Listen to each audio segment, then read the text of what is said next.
The R90S is an icon. It comes actually from a time where bikers were rebels. It's a cool bike from the 70s, and the bike has a real great soul. It was the first bike which had a designer working on it, and we decided to bring out this old jewel and recut it in a way that nobody expected from BMW Motorrad.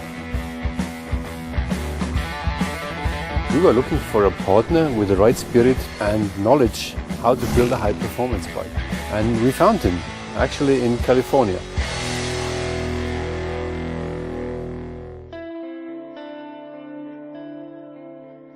I grew up in Long Beach in Southern California, and I think that the culture I was surrounded with has a big influence on me today. Motorcycles are a huge part of my life. It's really how I express who I am and what I'm about. It seems that no matter what I look at, it has an influence. And when BMW approached us to do the R90S homage project, I was really excited about it, but at the same time I was also very curious as to where we would start and where they wanted us to finish up. I mean, the biggest challenge was we needed to convince Roland Sands to build this bike for us. I thought of bringing over some sketches to him, but then we got to bring him a prototype of this bike. 1 week later we were there in California with a bike, and he just started doing burnouts in the yards, and then he came back and his eyes were just beaming, and that was it. It was just such a spectacular, crazy moment in this project. With what BMW has going on, it's like a whole new level of design, and we're looking at incredibly reliable bikes paired with beautiful function and form.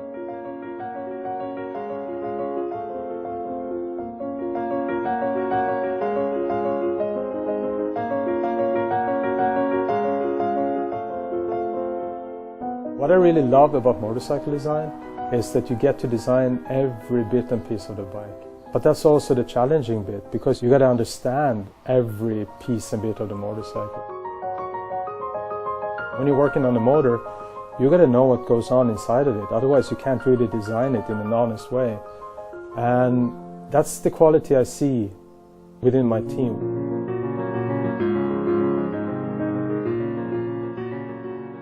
What I think is interesting with this motorcycle, somehow it also reflects the spirit in the design studio. Because a lot of people out there, they think that we're like these super clean-cut guys running around in white lab coats and, working on computers that creates motorcycles in a magical kind of way. Yeah, on one hand it might be true, right? We're a very high-tech company. On the other hand, we're really a bunch of garage rats. And guys are welding and grinding and getting dirty. And this combination, I think, is just the coolest thing, right?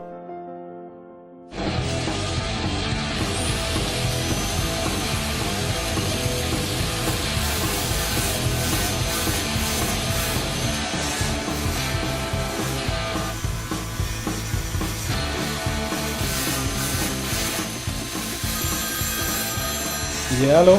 Hola, what's happening? Hey, Roland, you sent me a picture of the frame for the instruments. It's such a killer part. We got that part back, man, and it's perfect. Like, it's really lightweight. When people think about BMW, they usually think about precision and function, which is also correct. I mean, we're always at the cutting edge, pushing innovation. That's our thing.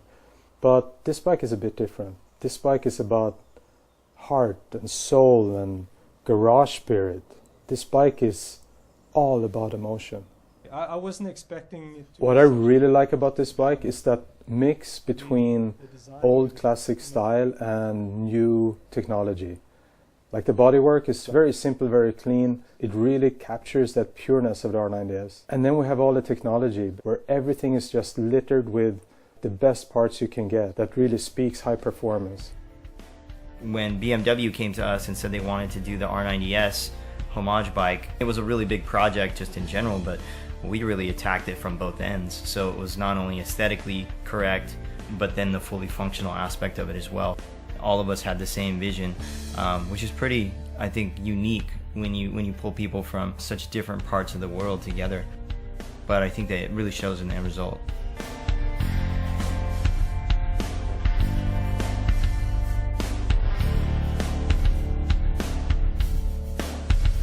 I think for me, a motorcycle is easily the purest execution of an idea, it's all exposed, you know? The engine's all out there. Every mechanical piece is exposed to the world, and you really can't hide bad design with a motorcycle. It's all right there. I really get a lot of satisfaction out of making that work.